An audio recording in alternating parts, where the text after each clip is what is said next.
Following the meeting of heads of cabinets this morning, I can now confirm the agenda for the college meeting tomorrow in Strasbourg. The college will adopt a communication on harnessing the talent in Europe's regions.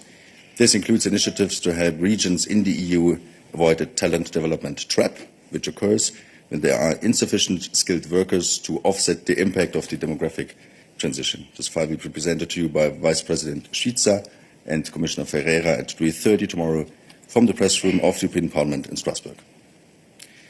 Then we had to witness this weekend more brutal and barbaric Russian attacks on civilians in Ukraine.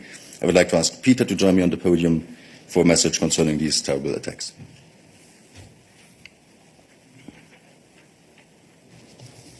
Thanks, Johannes.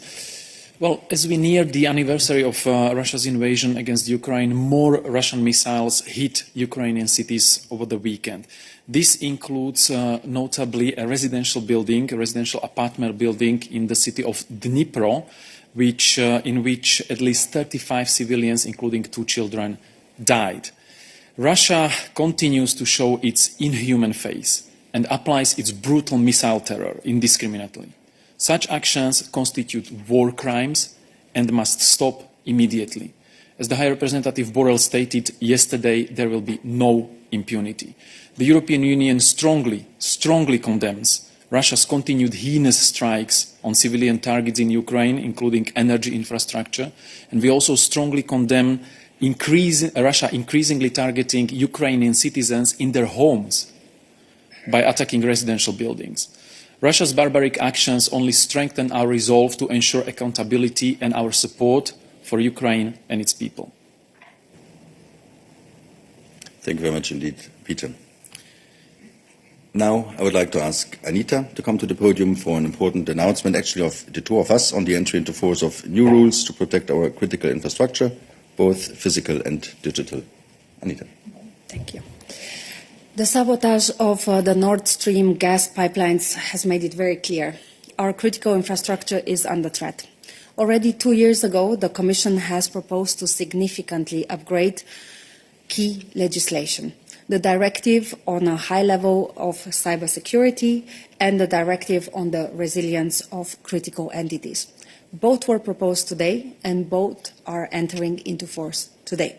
The new rules will strengthen cybersecurity and our resilience, including against terrorist attacks, insider threats or sabotage. It is important that all EU member states transpose the new rules quickly. For more information, you can check our daily news. Thank you. Thank you very much indeed. Anita indeed proposed together, entry into force together. This is very positive. And lastly, I'd like to remind you that this afternoon there will be a Eurogroup meeting. Executive Vice President Dombrovskis and Commissioner Gentiloni will participate in this meeting on behalf of the Commission. The ministers will look at the state of play of the entry of Croatia into the Eurozone on the 1st of January, and they will also discuss the digital euro, the coordination of budget policy and energy support for households and companies. Ministers will also talk about re-examining economic governance in the Eurozone.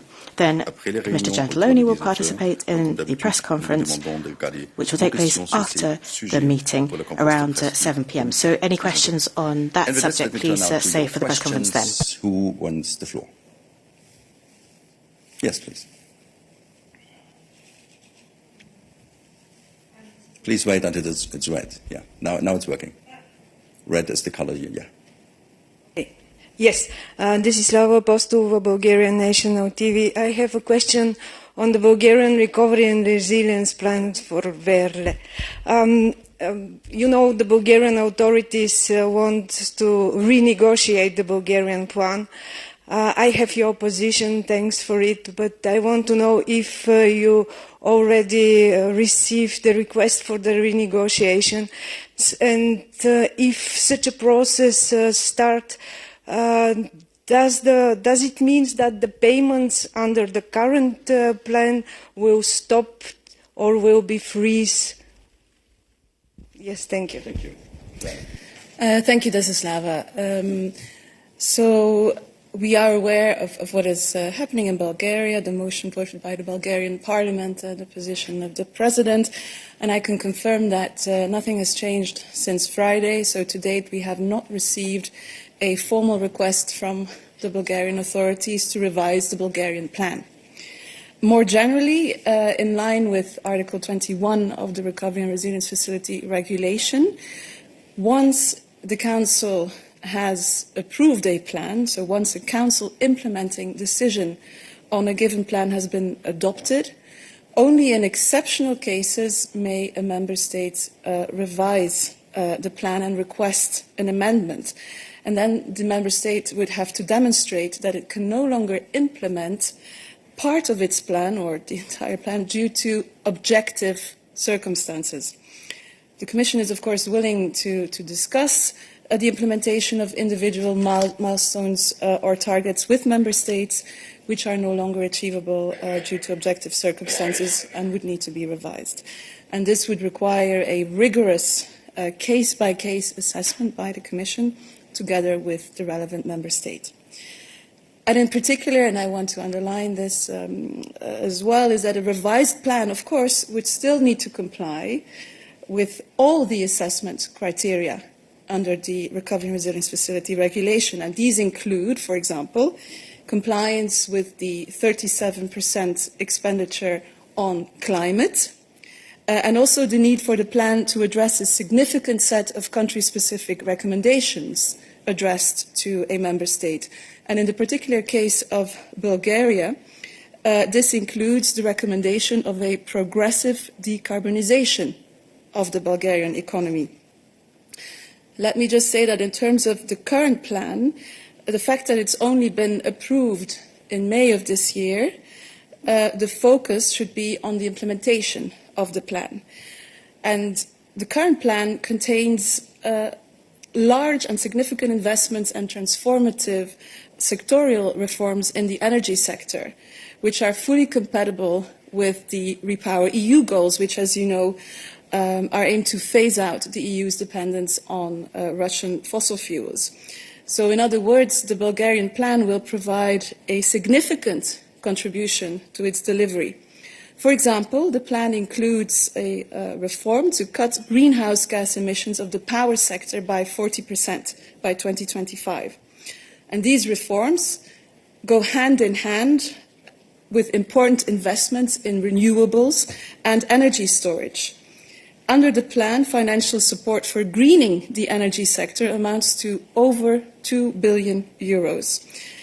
And as you may know, Bulgaria is the most carbon-intensive economy of the EU, and clear commitments to address its country-specific recommendations on decarbonizations were a decisive element to approve the Bulgarian plan. And the RRF, together with other EU instruments, contribute more than 5 billion of financial support for the decarbonization of the Bulgarian energy system, leading to a just and fair transition and ensuring that no citizen is left behind. As to your last question, once a member state has requested or has submitted a request to revise its plan, will that then impact the pending payment requests or the overall amount which a member state is committed to? During the period of this assessment, no, of course not. So there is a whole process foreseen for the approval of a revision of a plan, which is basically a mirror process of the submission of a new plan. I hope that clarifies your questions. Thank you very much indeed, Verle. Don't think this needs a follow-up? No? This was exhaustive. More questions for Verle while she's on the podium. I see 2 questions raised in the system. Some sort of hesitation. Sandor, is your question for Verle?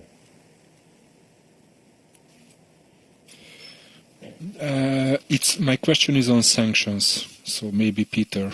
Yeah, rather Peter. Thank you very much. We come back to you. So, no questions for Verle, then thank you so much, Verle. And looking to the room, more questions in the room before we go to the system online. No, that's not the case. Then Sandor, we'll come back to your question. Yes, thanks very much. So this weekend the Hungarian government published the result of its so-called national consultation on EU sanctions against Russia. And the result is surprisingly 94% of the respondents demand that the EU is changing course in its sanctions policy towards Russia. So I would like to know, is the European Commission ready to make a proposal to, satisfy these Hungarian demands and reverse the existing sanctions towards Russia? Thank you very much. Thank you very much for your question, Sandor. Peter is joining me on the podium. Of course, we never speculate on future steps and future sanctions. But I think the steps undertaken so far speak for themselves. Peter. Indeed, thank you, Sandor. We noted, of course, the national consultations and also the very low participation of the consulted citizens. But all the sanctions decisions in the EU are made by the member states in unanimity. They decide about what sanctions regime we have, when we have it, to what extent.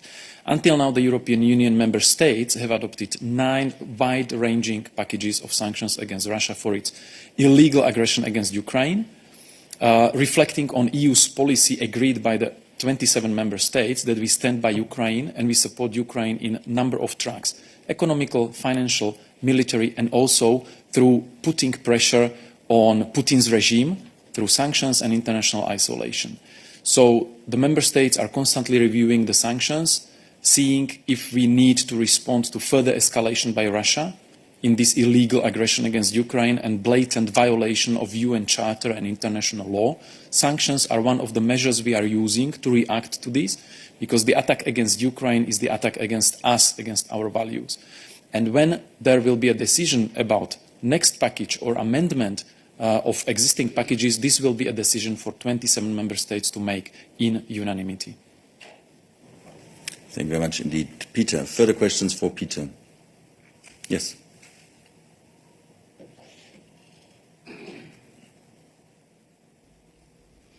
Yes, thank you. Peter, also on sanctions, but this time on Iran. Can you confirm some media reports saying that during the next meeting, next Monday, I think, the EU foreign ministers will decide on another package of sanctions on Iran? Thank you.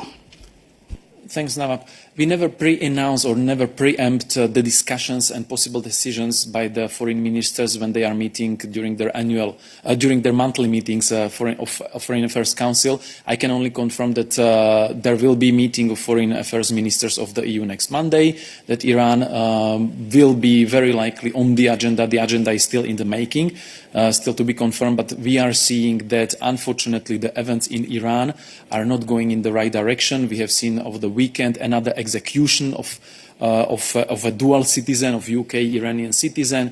There are issues. The domestic operation is still ongoing against the protesters. The issue of Iran's military assistance to Russia's illegal aggression against Ukraine is also an ongoing concern. And we have said, when we already adopted sanctions against Iran in 2 rounds for its support to Russia's invasion through deliveries of drones, and through in 3 rounds of sanctions for the domestic oppression and violation of human rights, we said that we are watching the situation, evaluating the situation, and stand ready to react further if necessary. But again, these are decisions taken among the member states, and as long as there are discussions ongoing, these are confidential discussions which we are not commenting in details in public. Thank you, Peter. Follow up. And Peter, what about the JCPOA? Do you think it is dead now? It's certainly not dead at this stage, but HRVP already said publicly that currently we are in a situation when the talks are stalled.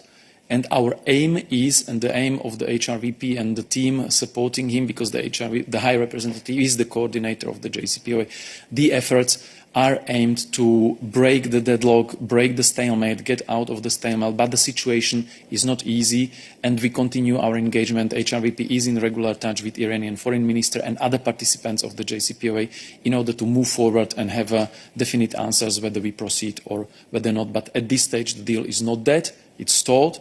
The accompanying circumstances are not making it easier. Accompanying circumstances meaning the ongoing brutal oppression and repression against the protesters in Iran, the executions of the death penalties, and also Iran's military support for Russia's aggression.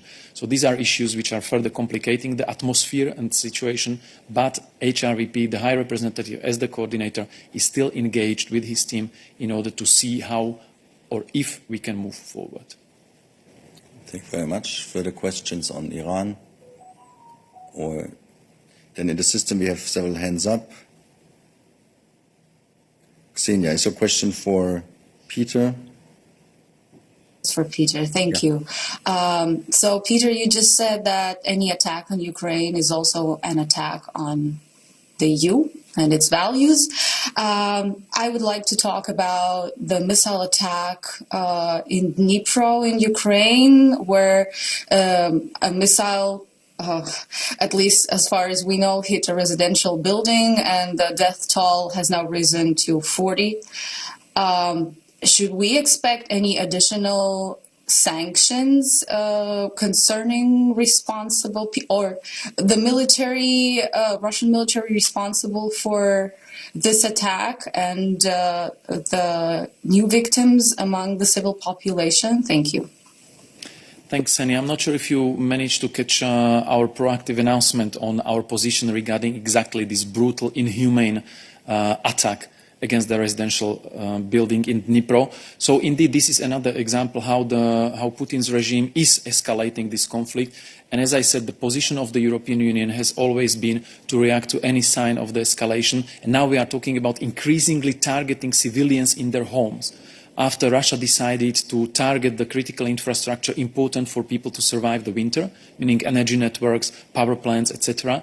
So this is another sign of the regime that they are willing to escalate or not willing to de-escalate. And in the context of the approaching anniversary of this brutal illegal aggression, this is something the EU is watching very closely.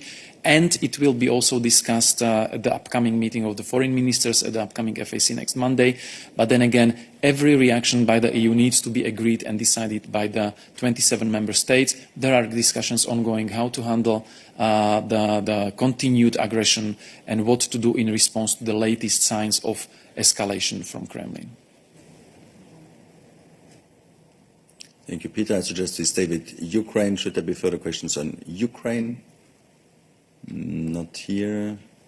I see two hands raised in the system. Rebecca, I take good note that your question is not on foreign affairs. Waya Chen, what your question? Waya. Sanctions on Russia. When talking about a possible 10th round of EU sanction on Russia, the Swedish presidency recently said they want to make sure that new sanctions, do not impact on EU member states more than on Russia. So is that the case that EU realized some sanctions actually hurt member states more than hurting Russia? If yes, what are those sanctions? And what are sanctions you think which are not working? Thank you.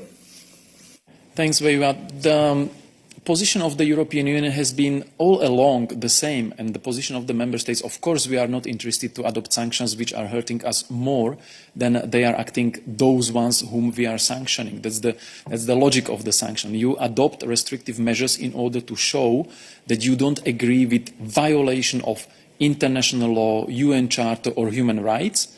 And the sanctions are, of course, if you are cutting trade, if you are cutting imports, exports, the bilateral relations with a partner with whom you had a lot of to do with before, then of course there is some negative impact on our side. But one needs to bear in mind that the huge and the biggest impact of the sanctions is on the side of those who are being sanctioned. And this is the logic and the objective of the sanctions, to inflict or to limit, in this case, to limit the ability of the Kremlin regime to finance its illegal aggression against Ukraine. Because let's not forget, what Russia does in Ukraine is the blatant violation of international law, of own international obligations of Russia, and its violation of UN Charter. This is very important. Our sanctions are one of the instruments which we are using to react to it. It's not the only instrument, it's not a policy. This is just an instrument accompanying all the other measures we are taking. But the impact of the sanctions is already visible because it is limiting Kremlin's ability to advance with this inhumane, barbaric, illegal aggression. Putin has not achieved any of the stated objectives he was formulating last February, and he has difficulties to sustain the deliveries to his murdering and looting army. So the aim of the sanctions is to limit the capacity of the Russian economy to sustain this aggression. And based on the available results, we see that they are working. But it's not the magic wand.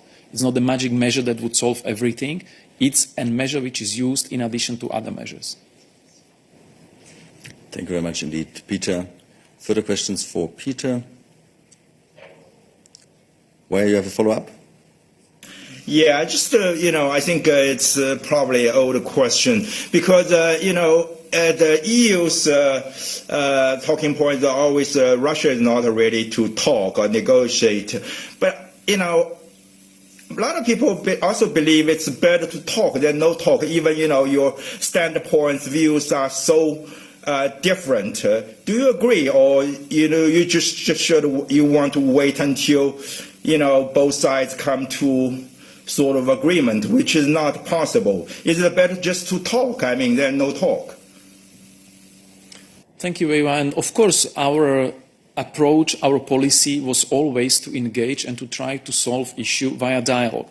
But if you fast back, if you go back in your memory to the issues we were discussing last year, exactly 1 year ago, we were discussing EU's offers and readiness to negotiate with Russia, to talk to Russia, to address all of its concerns, whether legitimate, whether justified, whether surreal, but we were ready to discuss. There were letters sent by the EU and by the NATO offering Russia the possibility to discuss the concerns Russia was raising. And what was the response? Russia dismissed, rejected, and attacked Ukraine in a blatant violation of UN Charter. And until now, Russia is not showing any willingness to talk, because there have been efforts, there have been visits, there have been phone calls, there has been outreach to Kremlin to see if we can still solve this issue, stop the aggression, stop the bloodless, the attacks against civilian infrastructure and civilians in Ukraine, and to see if we can discuss behind the negotiating table like diplomats in 21st century. Putin always refused everything. And the gradual escalation, again, go back in time on the timeline what Russia was doing, how they are escalating continuously this conflict, including using the threats of nuclear weapons. And now attacking residential buildings, killing people while they are sleeping or hiding from the cold inside their apartments.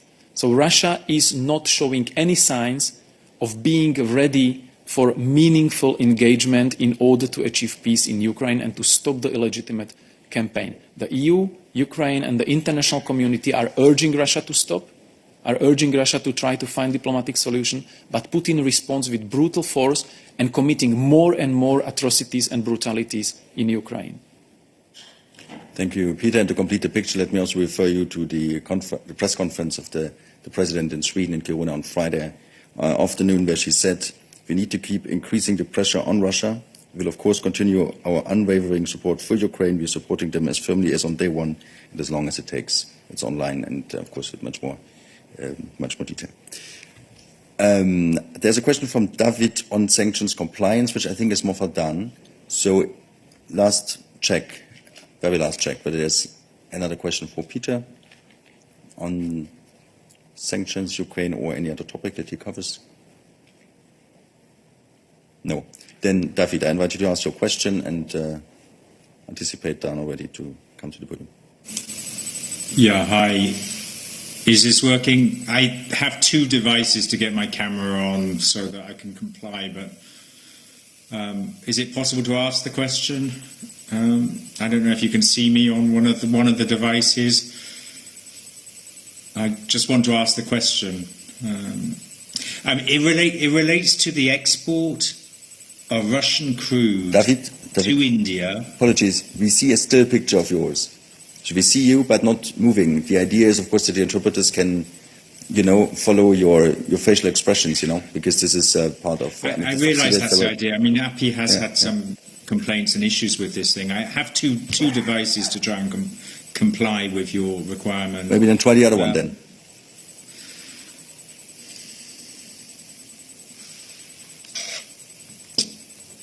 Yeah. The question is whether Russian crude can be exported to India and then re-exported to the EU as a petroleum product after the 5th of February. Is that compliant with EU sanctions? Because we're seeing a lot of freight movement, and that seems to be the way that Russian crude will turn into petroleum products that get to Europe. Thanks. We understood your question, but we could not see your video. So as I said at the beginning, I invited you to connect with the other device. Then we'll get back to you bilaterally on this question. Thank you. Rebecca. Question on repower, if I understand correctly.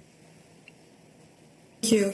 My question is about Commissioner Vestager's comment in the letter about needing to boost the Repower EU to make sure that all EU countries have equal access to funding.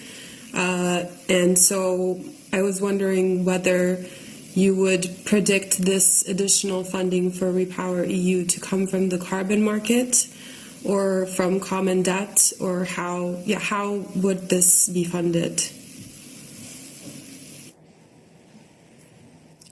Yeah, thank you for your question. Of course, we can confirm the letter. Ariana joins me here on the podium. I'm not sure we can actually reply to your question in that detail at this point in time. But yeah, Ariana. Thank you, Johannes. No, indeed, I'm afraid that at this stage we're in a reflection process. We have a European Council coming up where we will come up with a competitiveness proposal. You know, you're also considering a revision to our temporary crisis framework in the context of Russia's war against Ukraine.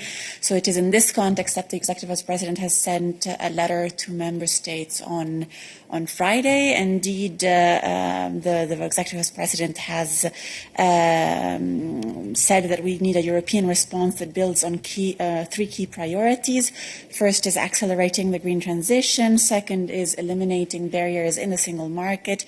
And third, enabling member states to give quick and targeted support to key sectors.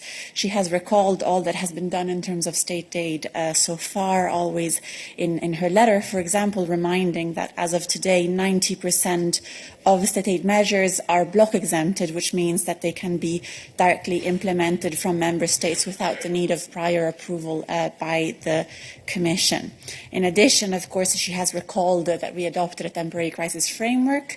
Under the temporary crisis framework, we have approved, as of today, 672 billion of national funding so far. However, she has also said that more might be needed in the current context, and this is why she's seeking the view of member states on a number of elements, including on possibilities to further simplify the process of state approval, possible additional measures to accelerate the green transition, and third, the need to balance support for production in certain types of sectors which are key to the green transition with the possible risk of fragmentation on the single market. And I believe that the comments you're referring to are meant in this context, but at this stage we do not have further elements to provide. Of course, when we will have a proposal on the table, we will make it known also to you, of course. Indeed, many things indeed, Ariana, and this is of course in the context of the European response to the IRA and also the work that we do on competitiveness, the plan the President had mapped out already in Bruges and in the European Parliament, and also again on Friday in Kiruna in Sweden. Refer you again to the transcript online. And as Ariana said, we're consulting member states. The President is today in Paris. She's meeting President Macron. So you have to see this all in that context. Yeah, further questions for Ariana while she's here? No, that was not a hand. Okay, nothing in the system. Thank you very much, Ariana. Further questions for us today? No? Well, if that's not the case, then I thank you all for your participation and I wish you a nice day. And we are having a press conference tomorrow at 3:30 from Strasbourg, and we're back with the midday on Wednesday. Have a nice day. Bye.